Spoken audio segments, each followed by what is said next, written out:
स्वागत है दोस्तों आप सबका आपके अपने YouTube चैनल पर। आज के इस वीडियो में हम आपको बताने जा रहे हैं आखिर क्यों महादेव के साथ कैलाश पर भूत, प्रेत, ब्रह्म राक्षस, वैताल, डाकिनी और भयावह जीव रहते हैं। इसके पीछे का रहस्य क्या है, ये जानने के लिए वीडियो को पूरा देखें। तो चलिए शुरू करते हैं। बहुत सारे लोगों के मन में ये प्रश्न सदैव उत्पन्न होता है, जो स्वयं शिव अर्थात मंगलकारी और शुभता का प्रतीक है, वे अपने आसपास भूत, पिशाच, वैताल, डाकिनी, शाकिनी, ब्रह्म राक्षस जैसे अनेक प्राणियों को क्यों रखते हैं। सामान्य मानवीय दृष्टिकोण से ये बहुत ही भय और अपवित्र तथा अंधकार का प्रतिनिधित्व करता है। कैलाश पर स्थित उनका दरबार इस दिव्य विरोधाभास का केंद्र है, जहाँ स्वच्छ वैराग और भयावह अलौकिकता एक साथ रहती है।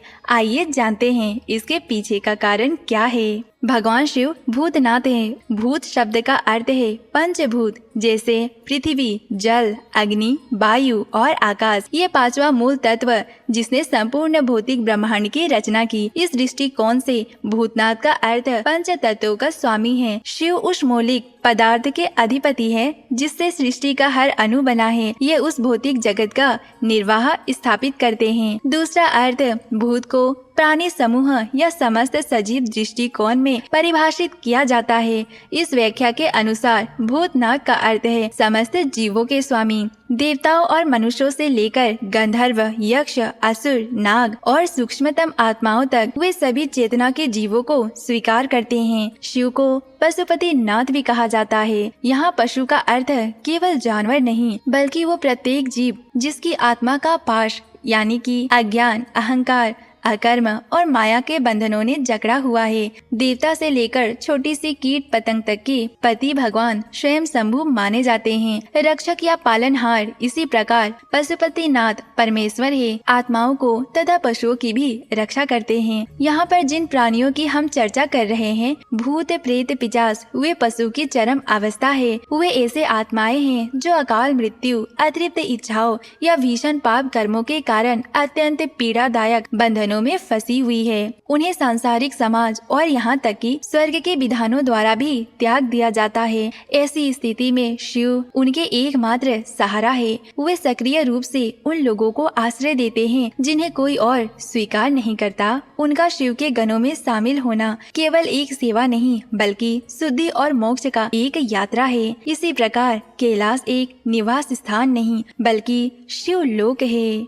शिव का अपने गणों के साथ संबंध उनके मूल स्वभाव से जुड़ा है, तभी द्वैत से परे अपवित्र और पवित्र, सुंदर और कुरूप, शुभ और अशुभ उनके स्वयं के रूप के प्रतीक इस दर्शन की पुष्टि करते हैं। अब जानते हैं कैलाश पर्वत पर आखिर कौन कौन निवास करता है। सबसे पहला स्थान भूत का है। एक सामान्य शब्द जो ऐसी किसी भी अतृप्त आत्मा के लिए प्रयोग किया जाता है।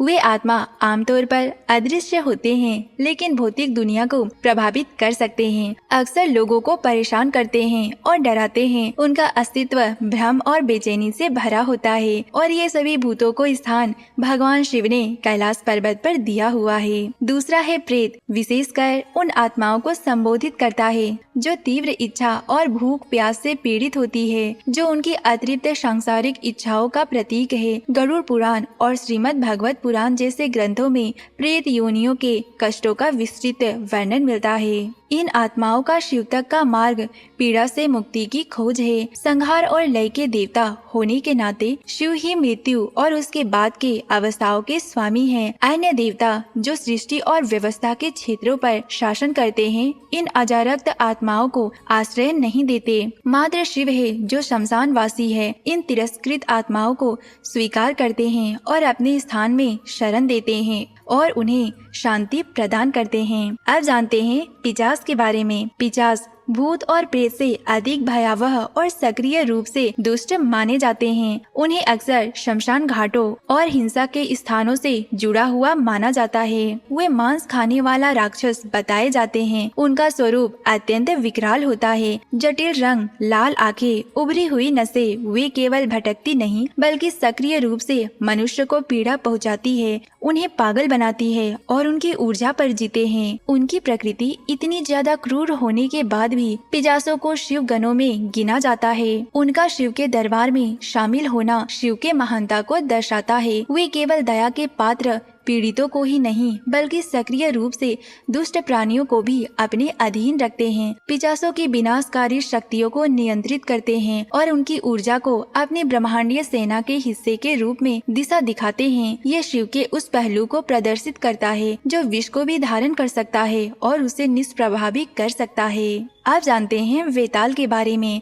जो कैलाश पर निवास प्राप्त करता है। वेताल एक अद्वितीय और शक्तिशाली प्राणी है। इसकी उत्पत्ति की कथा इसे सीधे शिव से जोड़ता है। तंत्र शास्त्र महाकाल संहिता के अनुसार जब सती ने दक्ष के यज्ञ में आत्मदाह कर लिया तो क्रोधित शिव ने अपनी जटा से एक लठ तोड़कर यज्ञ अग्नि में फेंक दिया। उसी से एक महापराक्रमी वीरभद्र उत्पन्न हुए, लेकिन उनके साथ ही वेताल की भी उत्पत्ति हो गई। इस प्रकार वेताल शिव के क्रोध की शक्ति का प्रत्यक्ष अंश माना जाता है। वेताल की विशेषता ये है कि वो शवों में निवास करते हैं और उन्हें पुनर्जीवित कर सकते हैं। इसके विपरीत वे गहन ज्ञान और बुद्धि से संपन्न होते हैं। वे भूत, वर्तमान और भविष्य तीनों कालों का ज्ञान रखते हैं। उन्हें प्रांतों का राजा माना जाता है और उनकी शक्ति सामान्य भूत, पिशाच और प्रेतों से कहीं ज्यादा होती है। वेताल का शिव से संबंध गहरा है। शिव की अपनी ऊर्जा से उत्पन्न होने के कारण वो उनके सबसे शक्तिशाली और प्रत्यक्ष गणों में से एक माने जाते हैं। अब जानते हैं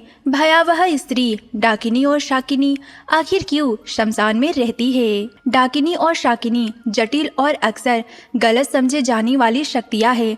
तंत्र शास्त्रों में उन्हें देवी काली या पार्वती की उग्र ऊर्जा से उत्पन्न परिचारिका या सेविका माना जाता है। वे देवी की प्रचंड और कल्याणकारी दोनों प्रकार की शक्तियों का प्रतिनिधित्व करती है। उनका स्वरूप स्थूल या सूक्ष्म होता है। लोक कथाओं के अनुसार उन्हें अक्सर शक्तिशाली डायन या चुड़ैल के रूप में चित्रित किया जाता है, जिनसे लोग डरते हैं। वही वज्रयान बौद्ध धर्म में डाकिनियों को एक उच्च सम्मान प्राप्त है। उन्हें आकाशगामिनी कहा जाता है और वे प्रबुद्ध स्त्री आत्माएं मानी जाती है, जो साधकों को ज्ञान के मार्ग पर ले जाती है। शिव के द्वारा उनका स्थान शक्ति के माध्यम से है, क्योंकि शिव और शक्ति दोनों ही एक है। डाकिनी और शाकिनी दोनों ही दिव्य दरबार का अभिन्न अंग है। वे उस आदिम अनियंत्रित स्त्री की शक्ति की प्रतिनिधित्व करती है, जिसे शिव परम चेतना के रूप में अपने साथ पूर्ण साम्राज्य में धारण करते हैं। अब जानते हैं ब्रह्म राक्षस आखिर क्यों कैलाश पर निवास प्राप्त करते हैं। ब्रह्म राक्षस सबसे शक्तिशाली और खतरनाक आत्माओं में से एक है। इसकी उत्पत्ति एक ऐसे विद्वान ब्राह्मण के आत्मा से होती है जिसने अपने जीवन में अपने ज्ञान का दुरुपयोग किया हो, घोर पाप कर्म किए हो और अत्यधिक अहंकार और अधूरी बौद्धिक मनोकांक्षाएं के साथ मृत्यु को प्राप्त हुआ हो। ब्रह्म राक्षस में अपने पूर्व जन्म की बौद्धिक क्षमता और तपस्या की आध्यात्मिक ऊर्जा होती है, लेकिन ये द्वेष, क्रोध और कुंठा से विकृत हो जाती है। उनकी शक्ति बहुत ज्यादा होती है। उन्हें नष्ट करना या वश में करना लगभग असंभव माना जाता है और ब्रह्म राक्षस देवताओं को भी चुनौती देने की क्षमता रखते हैं। वे अक्सर पीपल या बरगद के पेड़ के ऊपर निवास करते हैं। ब्रह्म राक्षस का ज्ञान बिना विवेक के खतरे का प्रतीक है। ये एक ऐसी आत्मा है जो साधारण भूत प्रेत से कहीं ज्यादा शक्तिशाली मानी जाती है। ब्रह्म राक्षस को मुक्ति मिलना बहुत मुश्किल होता है। केवल शिव जैसे परम सत्ता ही ऐसे प्राणी को नियंत्रण कर सकते हैं। ब्रह्म राक्षस को अपने गण में स्थान देकर शिव ये प्रदर्शित करते हैं कि पवित्रता के भ्रष्टाचार से उत्पन्न सबसे पहले नकारात्मक ऊर्जा को भी उनके अधिकार के तरह समाहित और शुद्ध किया जा सकता है। इन सब के अलावा भी ऐसे कई अद्भुत प्राणियों का उल्लेख मिलता है जो कैलाश पर निवास करते हैं, जिनका उल्लेख हमें ग्रंथों और पुराणों में कम देखने को मिलता है। लेकिन अगर हम गौर करें तो शिवजी के बारात में इन गणों का उल्लेख किया गया है, जैसे कि विचित्र गण। शिवजी के बारात में ऐसे प्राणी थे जिनके सिर नहीं थे या किसी के कई सिर थे। कोई बिना हाथ पैर का था तो किसी के अनगिनत हाथ पैर थे। किसी की आंखें नहीं थी तो किसी की अनेक आंखें थी। उनमें से किसी का चेहरा गधों के जैसा था तो किसी का सियाल के जैसा था। भयावह स्वरूप का भी वर्णन मिलता है। इन सभी ने अपने अंगों पर ताजा खून लगाकर डरावने आभूषण पहने थे और हाथों में नर कपाल यानी कि मनुष्य के माला धारण किए हुए थे। भूत, पिशाच, प्रेत, डाकिनी, शाकिनी, यातुधान, वेताल, ब्रह्म राक्षस ऐसे कई प्रकार आत्माएं उपस्थित थे। शिव जी के इस बारात का वर्णन सुनकर हमें यह अनुमान लग सकता है कि शिव के कैलाश में ऐसे ऐसे प्राणी, आत्मा, पिशाच, भूत, बैतालों के समूह रहते हैं जिनके बारे में समझना बहुत ज्यादा मुश्किल है। शिव हर प्रकार के जीव को स्वीकार करते हैं, चाहे संसार में किसी को कितना भी तिरस्कार और बुरा भावना मिला हो, शिव उसे कभी भी अपने पास से नहीं हटाते।